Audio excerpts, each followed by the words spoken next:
বঙ্গোপসাগরে নতুন করে লঘুচাপ সৃষ্টি হয়েছে। এর প্রভাবে দেশের ৪ বিভাগে বৃষ্টির প্রবণতা বেড়েছে।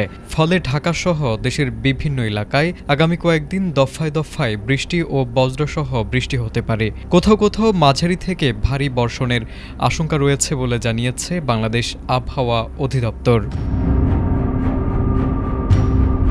সোমবারের পূর্বাভাসে বলা হয়েছে, সকাল ৯টা থেকে পরবর্তী ২৪ ঘণ্টায় বরিশাল, ময়মনসিংহ, চট্টগ্রাম ও সিলেট বিভাগের অনেক জায়গায় এবং রংপুর, রাজশাহী, ঢাকা ও খুলনা বিভাগের কিছু কিছু জায়গায় অস্থায়ীভাবে দমকা হাওয়াসহ হালকা থেকে মাঝারি ধরনের বৃষ্টি বা বজ্রসহ বৃষ্টি হতে পারে। সেই সঙ্গে দেশের কোথাও কোথাও মাঝারি ধরনের ভারী বর্ষণ হতে পারে। সারা দেশে দিন ও রাতের তাপমাত্রা প্রায় অপরিবর্তিত থাকতে পারে। মঙ্গলবার সকাল ৯টা থেকে পরবর্তী ২৪ ঘণ্টায় রংপুর, ময়মনসিংহ, খুলনা, বরিশাল, চট্টগ্রাম ও সিলেট বিভাগের অনেক জায়গায় এবং রাজশাহী ও ঢাকা বিভাগের কিছু কিছু জায়গায় অস্থায়ীভাবে দমকা হাওয়াসহ হালকা থেকে মাঝারি ধরনের বৃষ্টি অথবা বজ্রসহ বৃষ্টি হতে পারে। সেই সঙ্গে দেশের কোথাও কোথাও মাঝারি ধরনের ভারী বর্ষণ হতে পারে।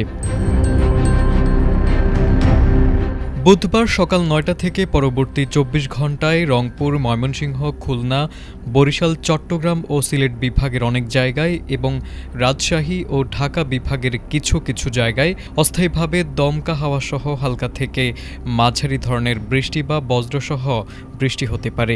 সেই সঙ্গে দেশের কোথাও কোথাও মাঝারি ধরনের ভারী বর্ষণ হতে পারে। সারা দেশে দিন ও রাতের তাপমাত্রা প্রায় অপরিবর্তিত থাকতে পারে। এছাড়া বৃহস্পতিবার সকাল ৯টা থেকে পরবর্তী ২৪ ঘণ্টায় রংপুর, ময়মনসিংহ, চট্টগ্রাম ও সিলেট বিভাগের অনেক জায়গায় এবং রাজশাহী, ঢাকা, খুলনা ও বরিশাল বিভাগের কিছু কিছু জায়গায় অস্থায়ীভাবে দমকা হাওয়াসহ হালকা থেকে মাঝারি ধরনের বৃষ্টি বা বজ্রসহ বৃষ্টি হতে পারে।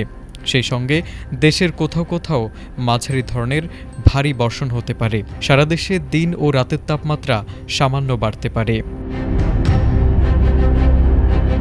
তারেক আজিজ, এটিএন বাংলা।